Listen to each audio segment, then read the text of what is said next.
Okay, it does say that we are live, and I don't know. If you could tell us that this is working for you by letting us know in the chat rooms or in the comment sections where you're beaming in from, and if you have any tattooer friends or tattoo client friends or anybody that loves tattoos, now's a good time to share it around or to tag them. So thank you very much for tuning in. You are currently watching the TattooNOW show that happens every Wednesday at noon, and we have a very special guest, Matt Youl.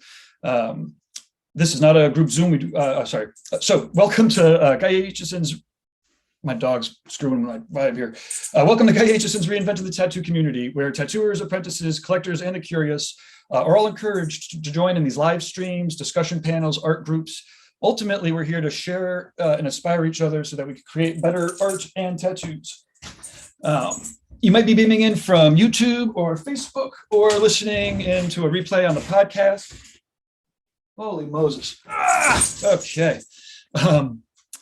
But ultimately, the best place to find Reinventing the Tattoo is at www.reinventingthetattoo.com. You can also download the app in either the app stores, Google or Apple. Pick your poison. They both spy on you tremendously.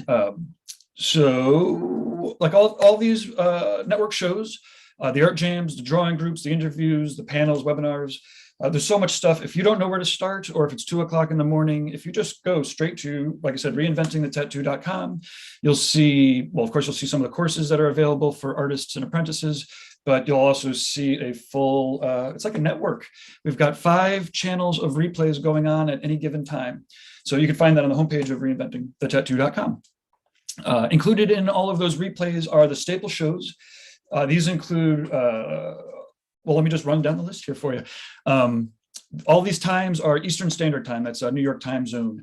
Sundays at 1 p.m. is a Reinventing Drawing Group with Jason Leeser, which means if you're an artist or an apprentice or any artist really, and you want to beam in. So we have the Zoom split up, and there's anywhere between 4 and 10 people all drawn and having discussions. It's also fun just to beam in and listen to. So anyways, every Sunday at 1 o'clock is a drawing group with Jason Leeser. Monday mornings at 9 a.m. is the Early Bird Drawing Group with Kier. Mondays at 11 a.m. is the Tattoo Weekly, which is kind of like a variety show with tattoos. Jake Meeks from the Fireside Tattoo Network is a co-host. Lauren Gregory is a co-host, and then I'm a co-host too. Gabe Ripley, by the way. So we highlight some of the past interviews and talk about what's coming up, and also talk about news. We do some interviews. Hunter Spanks is going to be coming up to do an interview this Monday. Okay, so anyways, this is Monday at 11, the Tattoo Weekly. Mondays at 9 o'clock are the subscribers exercises with Guy Aitchison. So this whole community, the Reinventing community, is powered by paid subscribers, artists and apprentices who join the subscription, and every Monday do an exercise with Guy Aitchison. So it's pretty amazing. There's almost no question. You should be getting critiqued by Guy every Monday at 9 o'clock. Let's see, Tuesdays at 10 a.m. is a Reinventing Drawing Group with Ricardo. Wednesdays at 12 noon is the TattooNOW show. Hey, that's what you're watching now. Thursdays at 10 a.m. Is a subscribers exercise with Kier. So that's if you're an apprentice type or a younger tattooer and are intimidated to join in on Mondays, Thursdays is perfect. All skill levels apprentices are encouraged to join in. Thursdays at 12 noon is the Tattoo Collecting Podcast. Before I get too much further, I am going to just double check to make sure that this is working, because sometimes I get all the way through the intro and Wednesdays. Look at that. It's working there on the YouTubes. And let's try out the Facebooks. Oh yeah, let's see here. Okay. Yay. It's yay for computers. Okay, we are live on Facebook. Before I get too much further, I am going to just double check Patrick, to make sure that Patrick Cost says hello. I think he's up in Canada. Icon, I believe. So cool. Okay, great. This is working. Let me get back to my script then so we can get on with our interview. Upcoming real world events. Sorry, I'm checking the time here. Okay, so real world events, February 5th and 6th is Reinventing live at Red Tree Tattoo. It's going to be virtual or in person. So go to reinventingthetattoo.com/live. The lineup's pretty awesome. Bob Tyrrell will be there tattooing. Jesse Smith will be there. Jillian Marie will be beaming in. It's like I said, it's a hybrid thing. So we'll be doing some beaming in. Nick Baxter's beaming in. You could beam in if you want to, or you could meet us right there at Red Tree /True Tubes Tattoo Supply. That's Derb's place out in Columbus, Ohio. Okay. sponsors that help this happen and be free for everybody. Raw Pigments, rawpigments.co is an ink company out of California. They're tapping right into the pigments. But actually, if you don't want to talk about it, you want to try them out, reinventing247.com. There's still like another week or two left, and you can get some samples of raw pigments. Actually, Cheyenne cartridges and D-Lies Pro are also in those goodie bags. Reinventing 24/7. Scroll down, put in your shop address, and then you'll get these samples. D-Lies Pro is known as Dermalize Worldwide. They have a healing wrap that's designed to breathe. So if you're still using saran wrap, you should definitely consider it. Check out their videos. It's Dermalize Worldwide, D-Lies Pro in the United States, thanks to copyright laws and stuff. WorldTattooEvents.com is the most comprehensive website to deal with, or to inform us about tattoo conventions. It's pretty awesome. Alex has been doing it for, I think, well over a decade, it seems. He's got interviews on this channel with all the amazing tattoo convention promoters. And as you can imagine right now, we're still pandemic-y. It's pretty crazy with conventions getting rescheduled and whatnot. But WorldTattooEvents.com. Let's see, TattooNOW. I am a computer geek for tattooers. If you're interested in CRMs or websites, or I mean, basically I'm a CTO for tattoo shops and artists and some supply companies. So if you want to talk geek, look me up, GabeRipley.com. And then the founder of Reinventing Network, Guy Aitchison, GuyAitchison.com. His original art, his paintings are out of control. The professional development he does for tattooers is great. He's got the Biomech Encyclopedia. So if you're an artist or a fan of, hold on, my dog here. Okay.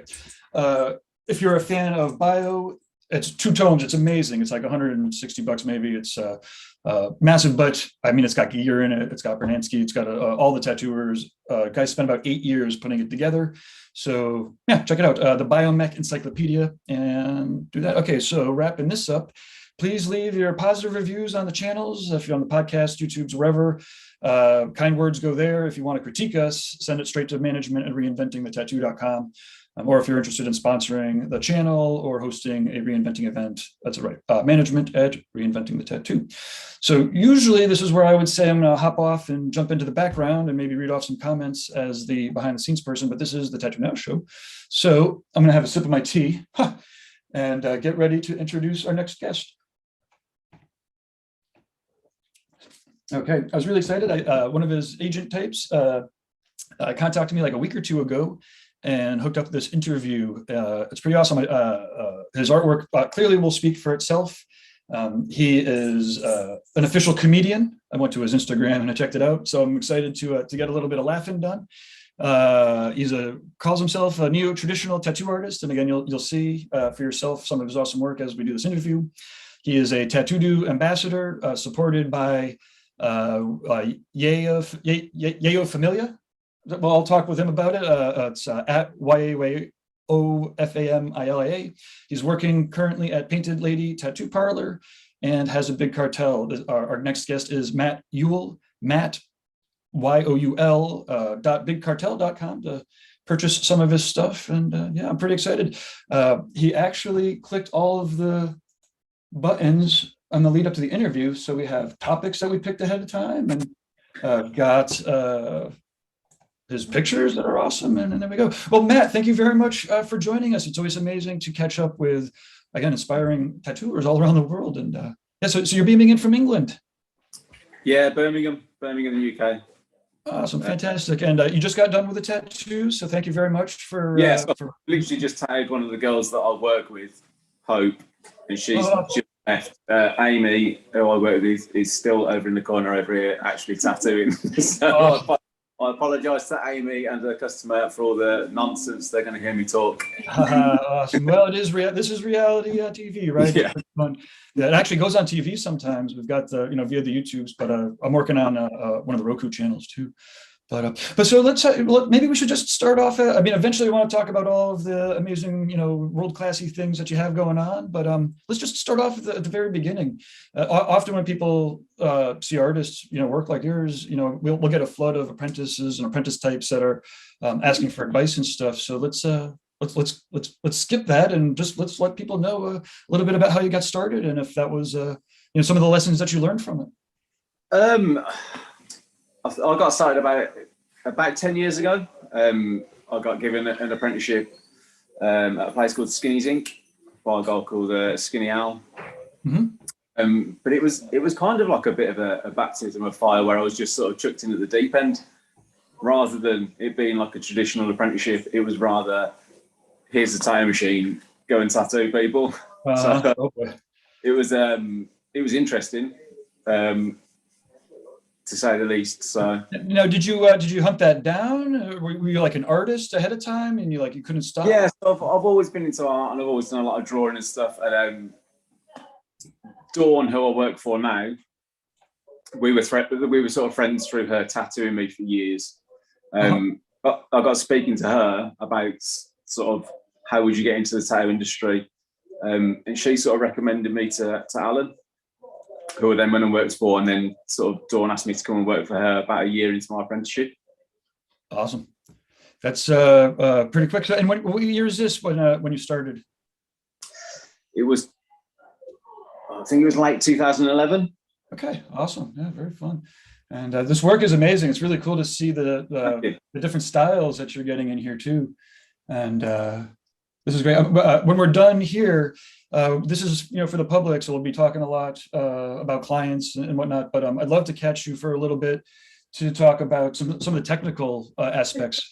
I look at a tattoo like this, and again, I know that there's artists that are like there's different styles in here, which is amazing. Who's now? You clearly you're doing a lot of portraits, but it's Illustrator. Like, how do you mix the two styles? Is this something that's always come naturally for you, or? I think I always wanted to. Well, I think when I started out, I wanted to do more sort of like trad stuff. And I think this was. I've always been interested in portraits and like sort of faces and stuff like that. So I think this was like a natural progression from where I'd started out with the trad, and then sort of progression into like neo-trad stuff. And then I wanted to do some neo-trad portraits, but I feel like I'd do them a little bit more realistic than traditional, neo-traditional, if that makes sense. Sure. Yeah. No, it's a great mix. The there's like clearly it's spot on. Like I said, it looks like it's a realist piece, but it's not, right? Like you're using a lot of Illustrator elements. Yeah. It's really beautiful. Now, I imagine that you're pretty busy. Are you still accepting clients, or what's your booking process look like? I am busy, but at the moment I'm hoping to move to LA in a few months' time, to go and work for Mano at 10,000 Foxes. Awesome. And I imagine you already have clients over there waiting for you at this point. Yeah, there's been a few people contact me, but at the moment, we're just sort of trying to get the visa process done before I start taking on any more clients, so that I know where I'm going to be at and what sort of date that I'm looking at moving, rather than booking people in, then removing them and canceling. And were you booking out ahead of, like, before you started that process, or before you were like slowing down intentionally? Were you pretty booked out? Yeah, probably about 3 months. Yeah, that's great. And how long did it take for you to so back to some of the questions that the younger tattooers have, like how long did that take for you to get booked out? 3 months is tremendous. It means you're basically going to be working in perpetuity. I would say it probably gradually progressed over the course of a few years. I think when I first started as an apprentice, I was only sort of doing 2 or 3 days a week, and then I had another job that I was doing the rest of the week. And I think it probably took a good couple of years before I was sort of like booking in advance any sort of like major time, sort of like a month plus.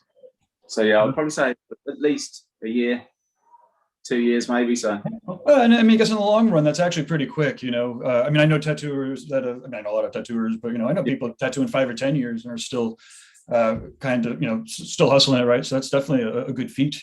Now, one of the things that you said on, well, like I said, I saw 2 things that made me be like, oh, this is going to be fun. You said you wanted to tell tattoo stories, and you're a comedian. Well, I think I'm a comedian. Okay. I mean, the guys here have been laughing all day at the things I've been saying. They might just be humouring me because I'm a big, horrible, ginger, hairy man. Or they might think I'm genuinely funny. Who knows? Who knows? It's definitely questionable. Well, we'll find out. We'll let everybody in the chat rooms let us know. Yeah. I think is is it Phil Garcia? I think Phil Garcia is a stand-up comic at times, and I think he's gone Really? and actually done it like in the last couple of years. It's fun to see the different talents that'll help inform people's art. Do you have many other hobbies or talents, or are you like strictly art and tattoos? Making cups of tea. I'm really good at making cups of tea. That's about it. My tea, I got Earl Grey. Yeah. I mean, our cups of tea, like real cups of tea, not like your guys' cups of tea with the fruit and stuff. There's no fruit in this. This is got Herney and Sons. So fine tea here. I mean, it is from New York, I guess, but there's no fucking fruit in here. There's flowers. It's black tea. Bergamot oil. Okay, just say. Have you got milk in your tea? No, Yeah, black. Wrong. No. Milk and sugar. The problem that I have with stuff like that is, if left to my own devices, I'm putting a fucking pound of sugar in it, right? Yeah, exactly. So like, and to your, I mean, we don't need to turn this into a tea conversation, but I'll have like 16, probably 24 cups of tea a day. So if I'm fucking decking that shit out with sugar like all the time, like I would want to, there's no, ain't happening.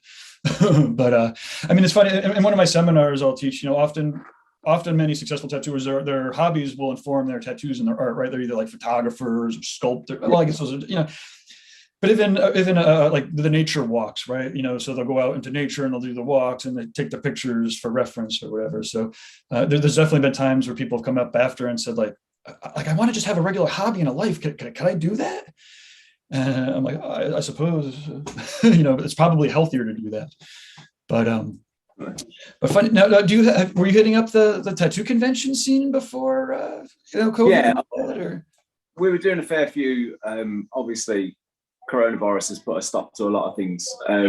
We're just coming back out of it over here, where they're having conventions and stuff again. So they're doing Brighton Tattoo Convention, which is quite a big one in the UK. I think London shut down. Yeah, Mickey's is for sure. Yeah. I don't know if they're going to reopen it or what. Did you ever do the London Tattoo Show, Mickey show? No. Yeah. That was I have to be invited to do that one. Sure. No, it's like a real big thing. So I've never got to do London, which is a shame really that it's now shut. And plus, it was more sort of internationalized. I think that were sure. People from around the world to. I mean, that's the way that I run my shows. It's. I mean, we try. Sometimes we'll have people, from what. And luckily, where I run my shows is usually not very many people. It's like ski resorts way out of the way. Yeah. But the whole point really is to bring in outside talent. I mean, and often I would think that the local tattooers would like that, right? Like they could tattoo each other and tattoo anybody that's there any day of the week, anyways. So to have the opportunity to meet and interact with people, for me has always been one. I mean, I don't tattoo at all, so like I'm only networking at shows and whatnot. But let's hear what were some of your favorite shows that you've done there, and some of the experiences. I think Tea Party in Manchester. Yeah. That's always a good one. It's always good fun. There's always like a lot of stuff going on. I think last time I went, there was like a big boxing ring, with like big heavy gloves where you could just basically go and fight people, which is always fun. I would say, if you've got a bit of a grievance with someone, go and sort of punch it out in the boxing ring. So that's always a good one. Yeah, unless you lose. Manchester's got a good nightlife as well. So. Awesome. The Tea Party, that's a great show. There's a lot of international people there. That's a pretty well-known show. I've definitely made the trek over within the last decade or two. It's been going on probably about a decade, I think. I definitely hit a couple of them. If I'm going to go to some of the shows over Europe, and if I have the opportunity to, the Tea Party is one I'll hit up. Yeah. These are fun. So now. Well, like I said, I guess at this point, like you said, you're trying to control your booking because of your situations. But these are fun. Like, what's your normal process? Or so I suppose, let's hope that the visa and everything goes well as it should. I mean, I've seen, other artists that are not of the same quality, catch their visas and stuff. But what would the process look like? So if somebody's in America and they're looking to get tattooed by you, what does it look like? How does the process go? I'm normally sort of take bookings through email, and generally I just sort of ask for elements of things that people want. I mean, I think the girl that's got this on her arm just wanted what's his name, Hopper? It's Hopper, isn't it, from Stranger Things? She just did him, and then I would generally just sort of find images of that person that would fit, and then more elements that so like the 80s sort of background elements that would fit together with it, I think, nicely, and colours that would fit together. So it's generally just sort of like giving me an idea of where you want to go with something. It's probably better than trying to be a bit more strict. Yeah, well, imagine at this point you don't need to worry about clients that are going to be, you know, over controlling or whatnot. Yeah, I mean, that is one of the beauties of having talent like this, is that you do get to guide your, and to your point, and after a while you get to guide your clientele to, your clientele is guided to what you prefer to do, as opposed to, you know, needing to do anything. Yeah. Again, I'm excited. When we're done with the public interview, this is another tattoo that'll be fun to kind of dissect. Like I said, the tattooers. There's so many, you know, a couple different effects in here that are working so well. It'd be fun to digest a little bit. Now, do you take many seminars or teach any seminars, or? No, not at the moment. I've never been asked to do one. I don't know where I would even start with it, to be honest with you. So, well, I can help with that if you want. Yeah, I hope I feel like sort of every artist that's a tattoo artist, that you're always feel like you're learning rather than teaching, if that makes sense. Sure. Oh yeah. No, I mean, there's definitely a fair amount of people that are always intimidated, or not intimidated, but to your point, they're like, well, what do I'm just me. What do I have to teach? Yeah. But on the other hand, you do. That's for sure. Again, I'm just looking at a couple of the different, you know, effects that you have going off here, and it's not like a kitchen sink of shit. You know, it's like you're very deliberate about when you're doing what. And it's not trivial to mix, you know, the hard lines with the realism, but make it look fucking right, you know? And it's fun because it seems like there's some rules. And again, I don't tattoo, so I just like hear everybody, but it feels like there's rules that I've heard that you're breaking, but it's working. I don't know. I guess you know better than I. There's so many different rules that you get. So, but I think sort of the cool thing about tattooing is you're always sort of learning whilst you're tattooing. So you're always learning something new. Yeah. And not necessarily the rules that you've been taught are the right way. It's sort of what works for you as a tattoo artist, rather than being rigid and listening to exactly what someone else has done. Yeah, it's funny for an art that is kind of born out of rebellion, or at least in recent times. To your point, it's like it's born out of rebellion, but there's always been an undercurrent of like, follow what we do and don't fuck around. Yeah. You know? And although that said, there are definitely lessons that I watch, you know, younger artists learn again and again. I mean, and I learn it because I hear, you know, people that have been tattooing 25, 35 years being like, yeah, we used to do that. We don't anymore. But I'm not seeing any of that in here. I mean, obviously these pieces are all, you know, these are great. So do you tattoo a lot of tattooers, or? A fair few, to be honest with you. I've tattooed most of the guys that work here with me, and I do get quite a few asking me for tattoos as well, which is quite nice to be asked by other tattooists. It's quite humbling to be asked by another tattooist to tattoo them. So. Oh yeah. Well, see, that's your seminar right there. I mean, you're already teaching seminars. I imagine that they're asking you about the tattoos and what you're doing, or I mean, I'm sure they're watching regardless. Yeah, you get the odd question. I mean, not that I know exactly how to explain what that I do to them while I'm tattooing them, but sure. Yeah. Part of the fun of learning is just watching other people, isn't it? So, I mean, that's clearly probably one of the best ways to learn how to tattoo better, is to be getting tattoos and whatnot. Yeah. And now you're pretty computer geeky. Well, I guess the question is, my question is, how computer geeky are you? As in, sort of, like for your tattoo process, like, so are you using any sort of computers for this process, or tablets? I pretty much use Procreate, to be honest with you. Cool. Okay, so not super geeky, but you're using Procreate and the computers to help. Yeah, definitely. And to be honest with you, it's so much easier to have Procreate and do things in Procreate than it was ever to do with paper, like pencil and paper. It's just, the process is so much quicker. Sure. This tattoo is fucking great. This client's very happy, I imagine. Yeah, I've tattooed it quite a few more times from that. So got pretty much a full leg of stuff. So. Very cool. The Alien. Okay, so some black and gray action here, or a little color, but it's color. It's a cover up as well. oh no shit. Okay. So in the middle of the head, there's Batman in there somewhere. You can kind of, if you look at the center of his I'm looking. of his head, you can sort of see a spike of the cowl. Normally, I would be like, "Oh my God, we can't go there. There's no like if you didn't tell us this was a cover up, no one would have any idea." And then often, I mean, nearly all the time when we know what's underneath it, I could see it, but I can't see any Batman back there. Somebody will be able to. Maybe see some ears, but Alex. You can see like the tiniest sort of like corner of his cowl where it sort of sticks up. Like one of the, I don't know. I don't need to point it out to anybody. Like I said, it's a very effective cover up. I'm sure that for the most part, you and the client are probably the only people that would be able to see anything underneath that. That's for sure. Yeah. But again, more Illustrator. Oh, again, yeah, because it's like there's still a lot of gradients and stuff going on in here. These are cool, man. Yeah.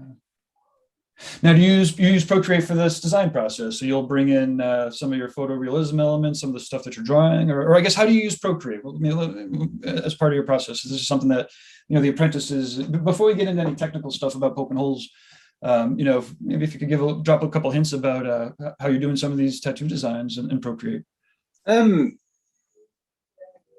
mostly just sort of find images that I like of whoever it is that I'm tattooing, and use those as like a guideline of how I'm going to make the drawing. And I'll use a lot of sort of like different thicknesses of lines in the in Procreate on the stencils, so I can sort of see what's what, because I find that I do quite detailed stencils. So if I have them all the same thickness, everything just sort of gets lost within each of this. Like a big mess of lines. So I try and use like different thicknesses of lines so I can see different distinguishing features and find it easier to distinguish what I'm doing when I'm tattooing. So I mean, I think that your use of lines and also like space and open areas are impeccable. It's like you're not scared to leave some spaces that are there to breathe. And to your point, you've got, I mean, it's like almost like every line weight. And then I'm sure it seems like there's also a couple of, not tricks, but there's also a couple of, there's different line weights, and then there's, color lines, and then there's, lines with a color right next to them. It's pretty awesome. But again, it's like you're able to pull it off, or like something like this was like just so much, these open gradients, but like the details where they belong, and the lines where they belong. Like to your point, there's like the lines where they belong, but not everything is a line. So it's not, you're not like, indoctrinated by like the line thing. You're using just where they're needed and using contrast where it's needed, right? Yeah, like things like the faces are sort of, I like to line sort of like the inside of their mouth. So like where their lips would meet if they've got lips that are closed, and then sort of like a little bit of the corner of the nose and the nostril, the tops of that's about it on the face. Just because I feel like if you do too much, it sort of takes away from the image, and it makes it look a bit wrong. Oh, sure. Like I said, I don't know for sure, but I swear I have heard people say, and again, maybe it's a different set of, I mean, clearly it's different, but like, hard lines and eyes, right? Like I think it seems like it's kind of a bold thing, but clearly it's working, and it's not even a question. I love it. I tend to use like as thin a needle as I can for just for the tops of the underneath of the eyelids on the top, and then the bottom. But like, so I'll always line those in black, so you've got that sort of shadow. Yeah. The bottom ones, if I feel like I need to have a line on that, they're normally in like a brown. Okay. Yeah. That makes sense. So it's not as harsh on the bottom, on the bottom of the eye compared to the skin tone. Like just some of these, the interaction of gradient, thin lines, the bold line to the soft skin. I don't know. Sorry, I don't usually. I try not to gush too much in front of people, but right. Yeah. And then this is transitioning into some sweet black and gray. What kind of inks are you using for? Or you know what? Let's see. Do I have any more I'm gonna run through maybe some of the see what we got for comments. Let's see, we got hello, hi, watching Mark. A lot of people that are digging the work. Emma says love it. Brian Deuce says awesome, crazy. Inkjet game changer. I forgot that one. Hey Brian, how are you? Nice catching up. He's in the streams quite a bit, it seems. Okay, well, why don't we show off a couple more tattoos with the intention of talking to the public, and then we will get into the artist only area where we could chat professional development talk with people. Obviously, much freer to talk about some of the technical stuff, going straight to the tattooers. And to your point earlier, we do work with a lot of tattooers developing their online courses or in-person courses or even just videos or whatever it might be. If you're interested, I'm definitely down with helping you out, especially. Stuff's fucking great. Now, you taking videos and stuff? Or I guess, so while I'm going through the rest of these, why don't you let us know how tattoo clients can get a hold of you? Maybe some of your, well, like you were saying, I guess it's really tricky because you're trying not to book out too far. So, but again, for your international audience, again, when, eventually you're going to be traveling again, and let's let everybody know how they can get a hold of you and what kind of stuff you're looking to do. So my email is mattyoulltattoo@gmail.com. My Instagram is @theyoul, so TheYoul. And at the moment, I'm sort of trying to figure out this move and get over to LA. So there's going to be a lot of stuff there. But in the meantime, I'm hoping to do a guest in Dublin, in Ireland. Awesome. Maybe at the start of April, hopefully. Fingers crossed. But yeah, really at the moment, it's just waiting for this visa to be processed so I can sort out where I'm going to be, when I'm going to be. If there's anything I could do to help, I've been asked to write a fair amount of recommendation letters and such, and I definitely don't say yes to everybody because it takes a little bit of time. I actually do care, but I'd be, anything I could do to help, I'd be happy to, because this stuff's great. Like I said, it's also unique. It's like I come across tattooers all the time, and like I said, so when the agent guy emailed me over about you, I was like, well, let me take a peek of the work. Everybody's trying to get somebody some publicity, but I'm like, oh shit, this was no brainer. And love to if you have, I don't know, I guess you're in England, so it's a little later. We do another show, I think I was talking about earlier, the Tattoo Weekly, and if you want to hop on for like another 15 minutes or whatever to chat up with those guys. Jake Meeks has an audience of mostly tattooers and apprentices, the Fireside Tattoo Network. Yeah, that's cool. And, we're going to talk all that when we get into I'm like, inks. I want to talk about inks. I want to talk about tattoo machines. Well, anyway, I'm going to just fly through this. People can find your work, online, and as you were saying, Matt Youl, MATTYOUL, and you can get lost in this because it's great. So I am going to wrap up this segment of the TattooNOW show for the public, because we love to connect awesome tattoo clients with great inspiring tattooers. And if you are in Europe or in America, because eventually he's going to get over here, eventually it'll happen. There's no question in my mind. I mean, like I said, I obviously I'm not the judge, but I've seen so many people get in, and you're straight up there with them. And well, like I said, that's for me, I'm interested in having you talk to the Reinventing and Tattoo Now people a little bit about technical talk. So let's end this. Thank you very much, everybody that's watching. And I'm going to keep this going. I'm just going to click the stop going out to the public button. And if you are a tattooer and you're interested in hearing about this technical stuff, then you should be going to reinventingthetattoo.com and signing up. And or we'll figure out, like I said, eventually Matt's